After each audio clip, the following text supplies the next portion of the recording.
I want to ask you about fat first and how important it is. I have always been a big ghee fan, but I personally like to alternate my fat first with cold pressed coconut oil. So one day I'll be doing a ghee coffee, but other day, next day I'll be doing coconut oil and ghee coffee. Interestingly, I want to tell you, I have come up with this combination where I add MCT powders to my protein shakes. Oh, wow, amazing. So that my sugar lasts for longer, because sometimes protein can also give you a spike. So I am a big fan of fat first and MCTs and ghee. I want to, know your opinion about doing a fat first and not having carbs in the first half of the day. So I tell a lot of people that do not have fruits in the first half of the day, no carbs, let them come in your lunch. Breakfast has to be purely protein, fiber, fat. If you need to have a breakfast, otherwise just a fat first is good enough. So what do you think of this? It's like me looking at a mirror. It's identical philosophy. Right. So one thing I think our audience needs to understand is, it's a simple framework I use to explain to people. Your calories matter, right? Yeah. Your calories will decide your absolute weight, which you will see on a weighing scale. So whether you are overweight, obese or underweight, your calories will decide. That's the first point. But now when you double click on calories, your macronutrient come into picture, right? What are the 4 macronutrients we have? We have carbs, we have your fat, we have your protein. I also like to think alcohol as a macronutrient, right? Okay. Because 1 gram of alcohol is 7 calories. Yeah. So both carb has for 1 gram 4 calories, fat for 1 gram has 9 calories. Yeah. So why is this important? Because for any work that we do, our cells will need energy. We are nothing but 40 trillion cells. That's who we are. Right. From the time our mom and dad mated and the first time the first cell was born to 9 months the whole baby came out. If I go back and dismantle the Yamanaka factors, you come back to one single cell. Yeah. So our body is made up of trillion of cells. For anything that we want to do, I blink my eyelid, I need energy. That energy will come from the cell inside the mitochondria, which needs nutrient. Body's preferred source of fuel is glucose, which everybody knows. Our brain functions mostly on glucose. What is the other thing it functions on? It's ketones, fat. Yeah. And ketones, of course. Ketones will fat eventually get converted into ketones, right? So for me, I look at both carbs and fat as my fuel source, right? If this is my source for fuel, my challenge with carbs, as you rightly communicated, is when you eat carbs in excess, it also gets converted into fat. But the problem is we don't know when to stop eating carbs, right? Carb has this. It's very difficult to have 100 grams of fat versus 100 grams of carbs, right? Yeah. Hence, my first line of defense when I wake up in the morning is fat. Identical routine. With my black coffee, I will put 4 spoons of ghee. Yeah. I will also put my coconut oil in that, right? Nice. Then I churn it. It looks very creamy. But what it does for me, it keeps me fuller. On a fasted stomach, when I'm giving a coconut oil or MCT oil, or MCT powder, these are all on derivatives of coconut oil. Absolutely. It accelerates the production of ketones, which goes and gives fuel to my brain. Right. What our audience needs to understand is our brain, 60% of our brain is made up of fat. Yeah. Hence, fat is a great source for fuel. But more importantly, unlike a carb, which will give you a glucose, spike and a crash, fat keeps it constant. It's steady, which means you are fuller, which means you are satiated, which means you will not go and snack or indulge. Right. So your fat is my friend, carb is not my friend. Yeah. And, so from my point of view, I completely align with that philosophy that if you are a fat first person, I would want to do that. And I think one of the big lessons I learned in Stanford when I was doing my module on fat was fat doesn't make you fat. Doesn't at all. I think fat got a very bad rap thanks to this guy called Ansel Keys. Yeah. So in the US, what was happening is once Alexander Fleming invented penicillin, all death from infections, sanitation became better. Right. Then they had to figure out who's the next villain. Why are people still dying, right? Yes. And what they realized is a lot of people were dying from heart attack. Right. So back then they started doing autopsies of people. Right. And when they autopsied the heart vessels, what they saw is there was cholesterol, plaque, and within the plaque there was a cholesterol and fat deposit. Yes. So cholesterol is nothing but a form of a fat. Yes. Which is where Ansel Keys very conveniently started blaming fat or cholesterol for the reason why people die. Very conveniently, he did a 22-country study.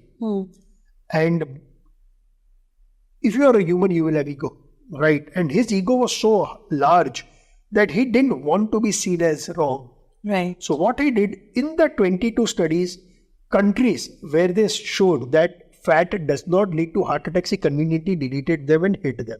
Yeah. So Henley spoke about countries where this happened. Including a country like Italy, where it didn't happen, but he chose a period in Italy where they were on a fasted period. Right. So that this problem happened. And then he started blaming within fat, saturated fat. Within saturated fat, because he saw cholesterol, he started blaming cholesterol. This is where cholesterol got a bad rep, fat got a bad rep. Now, we spoke about calories, right? Let's say you are on a 2000 calorie diet. Ansel Keys comes, changes the guidelines for Americans. Right. Now, the American guideline says don't eat fat, eat more carbs, because I have to replace those calories with something. Right. So they said carb. American Heart Association in the 70s was recommending almost 70 to 75% of your calories should come from carbs. Bread, pasta, biscuit, cookies, fruits, fruit juice were all part of the diet. Right. I feel today the state of health that we are in has to do with that decision that they took. And then there was a wave I saw, low-fat yogurts, low-fat cheese, low-fat, everything started coming. Now talking about women's hormone, I noticed since that happened, I saw this with my parents' generation also, they would completely avoid oil and fats. There was oil-free cooking happening at our houses because of these guidelines percolating. Correct. And that resulted, those 20 years have resulted into a lot of PCOD and hormonal issues in women where these fat-soluble vitamins didn't have enough good fats to get absorbed and do their work. Also, what I've seen because of this revolution, now people don't know that there are two types of cholesterol, and the HDLs are actually cardioprotective. So they're going to protect your heart. And LDLs are not increased, which are the bad cholesterol responsible for plaque. They're increased by your sugar, your carbs, your extra carbs which are getting converted into the fat. The processed foods, that is what is going to increase your LDLs, and that is going to give you a heart attack. So now when I try telling people that the carbs will give you a heart attack and they will increase your cholesterol, but not the fats, because the fats are just working where they have to work and giving you a better HDLs. But we're talking about good fats. We are not talking about the seed oils and all. So I think that is where is very important to create awareness, because I still have people who get scared when I put ghee in their diet, when I put coconut oil in their diet, or too many nuts causes heat. That's another concept but I don't think anybody's eating like 70, 80 nuts. You just have 5 to 6 nuts. Yeah. So I think that is another misconceptions that, we have to get out of the way. And then people, if they just think from common sense, I don't think there is. So I always say ghee is the greatest superfood. But if I have to put somebody at par with ghee, it will be coconut oil. Coconut oil, I say, is divine. Yes. And think of it, right? Where do coconut trees grow? Yeah. On the side of ocean? Yes. Look at the magic of that tree. It takes away all the salinity of the ocean water and gives you a coconut which is so sweet to drink. Just imagine the superpower that there is a reason why in our ancient history they are called kalpavriksha. Yeah. It's a wish-fulfilling tree. Absolutely. And the way I explain to people who come to me about coconut and coconut oil and everything coconut is it starts from the top and ends from the bottom. That's the benefit. Yeah. So we spoke about brain health, right? Yeah. So coconut has something called as medium-chain triglycerides, right? Yeah, MCTs. This medium-chain triglycerides is your fuel for your brain, which is why Dave Asprey created MCT oil, bulletproof coffee. Gives your keeps your brain excited. Right. I come to my thyroid. You know the importance of thyroid function both in men and in women. Absolutely. And how it completely regulates your metabolism. Coconut oil is great for your thyroid function. Right. I go one level down. Where do I come to my heart. Coconut oil has lauric acid. Yeah. coconut oil, lauric acid is great for your heart, and whatever is good for your heart is good for your brain. Coconut oil is plant. Plant does not have cholesterol. Yeah. Again, benefit to your. Yes. Let's go further down. We come to our intestine, which is our gut. The malai from the coconut that we eat is absolutely pure magic or gold for your gut health.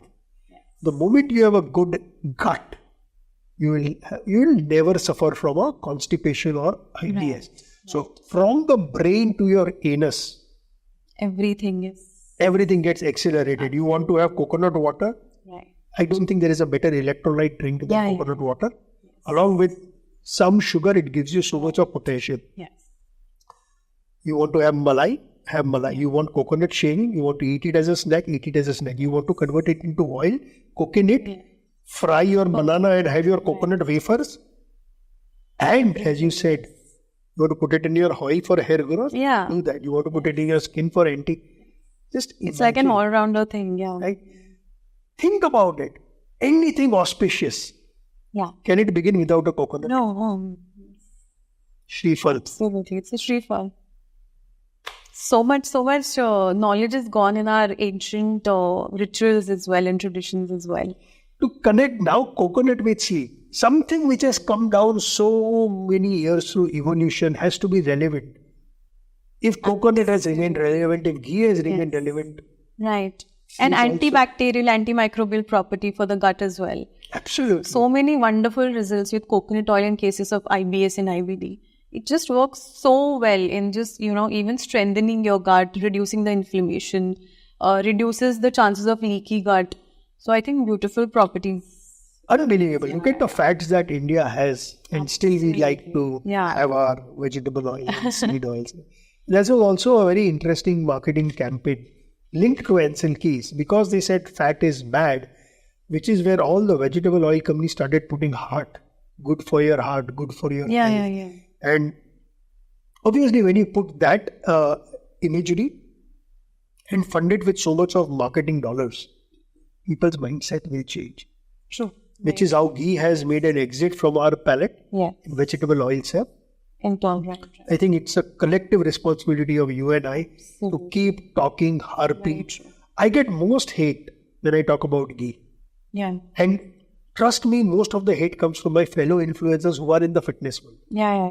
Because Because they will look at it only for its caloric value, not beyond that. And they think because ghee is saturated fat, palm oil is also saturated fat. How can you compare ghee with palm oil? Absolutely. But Yeah. it is what it is. Now, talking about this, other thing that gets a lot of hatred online is oats. And why is having oats? Like, I see this with a lot of people where there's a general mindset that from tomorrow I'm going to be healthy. They would go in a shop and buy oats. Somebody, like so many people have come and told me, I eat very healthy. My day starts with oats.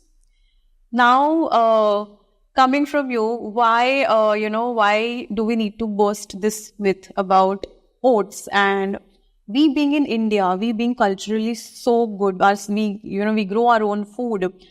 We have better options and better alternatives to oats. So, and especially we coming from India, I think we need to have more trust in the food grown in our own soil. And my biggest concern with oats has been its glycemic index. Of course. And that reflects into glycemic load. Yes. So whenever I spoke about oats, a lot of health influencers started objecting that glycemic index is really old concept and glycemic load matters. But glycemic load is also reflected. Glycemic index is more important for reflecting into glycemic load as well. And the next concern of mine for oats is also the chemicals and pesticides and the preservatives that go in a packet of oats, even if you're talking about rolled oats and its digestibility and the phytates in that. We cannot even ignore the amount of phytates and anti-nutrients that it has on our digestive process. So, what is your take on this? Look, Yara, today I'm feeling as if I'm talking to a mirror. Because after ghee, if I've got the most hate, it was on my Insta story that I did on oats. But I never say any food is good or bad, right? Yeah. I always say context is key and dosage creates the poison. So where did this whole oat theory stem from it all? We like to go west, right? because we have traditionally been poor. We've been a colonial country. British has ruled over us. So I don't have a problem for us looking west. And okay, let's look at west. And so I think the concept of oat came into our oat, cornflakes, fruit juice, bread, toast, all came into our kitchens or our homes because of West. And they also put a lot of marketing money. 150 crore Indians, largest democracy, 27% young. 27 years average age. Right. People will come. People will spend money too. Now, why for me oat is bad is, if you look at in the West, they have figured out a way to eat their oats and keep their glycemic index under control. So they will either eat it with a fat, cream, yogurt. They eat lots of nuts and fruits into it. And when they eat fruit, they will not eat grapes and they will put their berries, right? They will put their citrus fruits, which are lots of seeds. And all of that kind of brings it down. My problem with oats in India is two.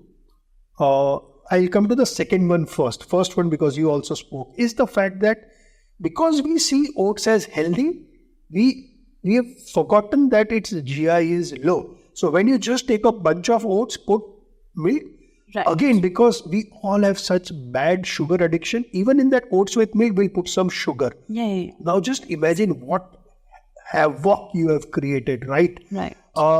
If we eat the way they eat, no problem. Now, as a result of this, look at what companies like Nestle have done. Maggi is bad, now I will make you eat Maggi oats. Kids are now eating that masala oats taken from a kirana store, thinking it is healthy. My biggest problem is when you market something which is so unhealthy as healthy, which gives people a statement. So for me, my biggest challenge with oats is in the way it is marketed. I'm not against it. You want to put nuts, seeds, all of that, great, eat high quality oats. And I'm saying, why do I want to eat oats? I am an Indian here. You said right. You mentioned that we have better health choices. That's one area where I disagree. We have the best health choices. Just imagine, you go to any part of the country.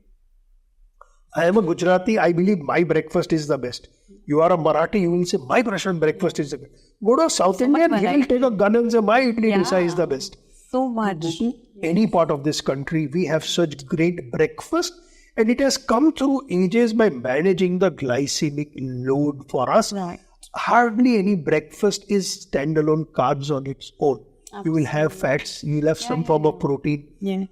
And best is it is freshly made, home cooked. Your mother or your wife takes so much of pride. There is so much of love. Why do I want to eat oats? I will any day eat my thepla with ghee. Or you may eat your missile or your sabudana khichdi. So yes, that's the sad part of reality. But it is what it is. And hence I can't change people's view. But I still tell them, make your oats healthier. Yeah, you can always do that. And if not sugar, I think they'll add a lot of bananas to oats. Banana, they will add jaggery, they will add gold, they will add honey, maple syrup, brown sugar, coconut sugar, palm sugar. Very interesting. I was the other day, I had to speak to a bunch of 75-year-old Gujaratis in US. And they asked me to choose a topic and I chose sugar. In Gujarati, we call it shakar. And when I was doing some research, do you know sugar has 193 names? I didn't know this. I also did one post on LinkedIn during Ganesh Chaturthi, where everything I spoke about sugar, I started giving it different Ganpati names. And I said, by the way, sugar has more names than we have about Ganpati. So lovely. Since you've spoken about oats, I want to speak to you about vegan versus vegetarian. And since you're a vegetarian, I think you can throw more light about this.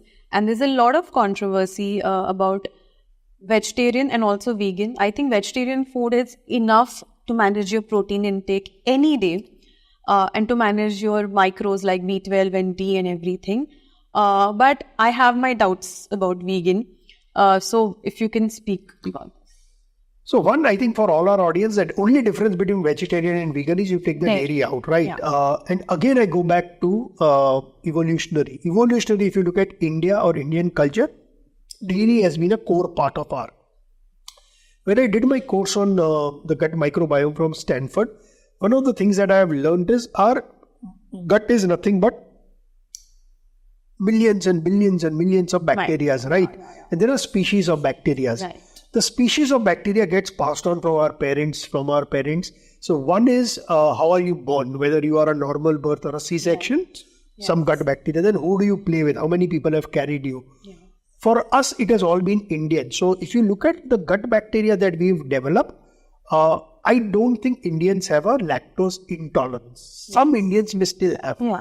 So if you are not a lactose intolerant person, there is no need Right. for you to avoid dairy. Absolutely. Whether you look at dairy from a fat perspective, all the ghee and the butter we get, or from a protein perspective, all the whey, casein, isolate that we get, it's great. MS Dhoni used to have 2 or 3 liters of milk. Yeah. Our Pelwans used to have 1 kg of ghee. It's great for your bones, for your strength. So I will tell all Indians, please don't give dairy. Don't become a vegan. If you are becoming a vegan because of cruelty to animals, I respect that. Right. Veganism as a trend started because of that, because of cruelty to Yes, animals. yes. But I see my vegan friends not having dairy but wearing leather jackets.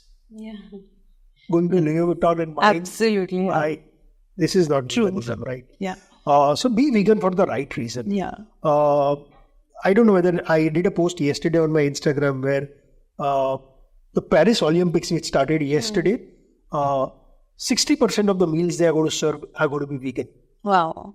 They are doing this from an environment reason, from a sustainability point of view. Right. Whether you are a vegetarian or a vegan, as you rightly said, you have enough sources of all kinds of amino acids. Yes. But the problem with vegetarianism is the vegetarianism that I have grown up and I like to live by versus the vegetarianism that I am seeing are different. Right. The vegetarianism that I am seeing amongst my friends and their kids, they are eating 90% carbs. Yeah. If you are not eating your vegetable, if you are not eating your fruits, if you are not eating your grains, if you are not eating your nuts, you will not get the diversity of the amino acids that you need. Yes. Which is where I say animals give you great amino acid profile. Problem with animal eaters is they eat so much meat that they forget their vegetables. It will always be meat with a dollop of butter or ghee or whatever, and less fiber. Zero vegetable. They would eat it with potatoes. Right. So if you look at data, animal eaters have a higher incidence of dying from heart attack and stroke than vegetarians. Yeah. It has nothing to do with animals or protein. It's because of the saturated fat within animals. Yeah. Because if those animals are not grass fed, and if they have injected hormones and all, and if you cut their meat or their muscles, you will see fat over there, which is saturated fat, which is killing them. So I won't say either is good or bad, but there are myths in both, that animal protein is good, animal source is good for protein, vegetarianism, that's also a myth. Yeah. To say that, as a vegetarian, I get enough protein, no. You have to eat a diverse range of diet. Because that was one of my biggest learning at Stanford, that if you look at, we have 20 amino acids, right? 11 non-essentials, 9 essential. 9 essentials are the one that we need from our food. And every food will have different kinds of amino acids. So I tell my daughters this analogy that they play Scrabble. So if you look at Scrabble, you have alphabets, right? So if you look at your protein is the words that you form in that alphabets. But if you played Scrabble, you have a lot of A's, you have a lot of vowels, but you have very less X, Z. So there are some amino acids which are less in some food, which is why you need a diversity to get your amino acid profile. So I don't think there is a right answer, there is your answer. But biggest thing that I have seen, if you have diversity in your diet, you are good. Yeah. So I think awareness is important and diversity is also important. Yes. What is your take, Dr. Rohini, on protein? So you mentioned about fat first, right? How do you think of protein when you talk to your clients from a nutrition advice point of view? So for me, more than calorie counting, protein counting is very important, because we might see a lot of people under a lot of calorie excess or calorie deficit, But almost 90% people I meet are protein deficient because they are not even covering the amount of their body weight in protein grams, because minimum you need 1 gram per kg. And most of the people are not able to reach to that, whether it's vegetarian or non-vegetarian. Correct. Both are deficient. Correct. And because of that, there are a lot of metabolic issues. There's a lot of blood sugar spike and drop that happens. And because of that, there's a feeling of always being deficient. So other than, fixing the sleep factor and the stress levels, if I just supplement with protein, also there's another misconception that you don't need a protein powder if you're not working out. If you're covering that much protein with your diet, very good. If not, you always should supplement, because I think that is the basic building block. Absolutely. And that being said, even just upping somebody's protein and by reducing their calories. First of all, when you increase somebody's protein, they don't feel hungry. So calorie deficit just starts from there, and it comes from your patient, comes from your client that I am not hungry. Because when their every meal will have almost 70% of protein, rest 20 will have more of fiber and good fats. So there's very less space left for carbs. And a lot of people don't realize that even the protein you're having, even the fiber you're having also has some carb by default. Of course. There's no pure protein that you get. Even in protein powders have a certain percentage of fat. So again, you also have to counsel a lot, telling that this protein also has some carbs. So you're by default fulfilling your carb requirement and still being, rich in protein. And protein will resolve everything. It will work on the hormonal level. It will work on insulin level. The only thing is, again, these days the struggle we face is if you're having non-vegetarian protein, it's the antibiotics and the hormones. So I always say that, we have this word in Marathi which is gauran, like the grass-fed and the open-grazed meat and chicken or mutton you can have. Along with that, you also have to balance it out with your fiber levels. If you're a vegetarian, I always suggest take a protein powder. But that being said, not more than 20 grams, and rest you can always fulfill with your intake. So you can always have a dal, well soaked and then sprouted. There are so many sprouts which are amazing for your digestion, and also you get the complete profile. Nuts, chia seeds are excellent. So if in every meal, I always say in every meal you should look for protein. If you can just identify your protein, you don't need any awareness. So I always say don't look at calories, just count your protein and you will be sorted. Maybe initial few weeks you will be in excess calories, but I think that's fine if they're coming from protein, and eventually your other calories will go down. So I think protein is my favorite macro. As I said today, I feel that I'm looking at a mirror in so many ways. Two, three other things that I learned, and I'll add to what you said. One, so 1 gram of protein gives you 4 calories. 1 gram of carb also gives you 4 calories. And you again go back to first principle, why we eat. Most people think we eat for energy, which is true. Of course, we eat for energy.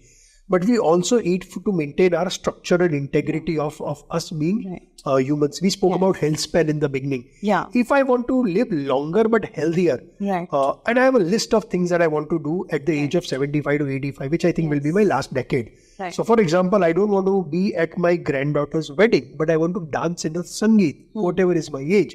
Right. I like playing golf. So I want to play golf at the age of 80.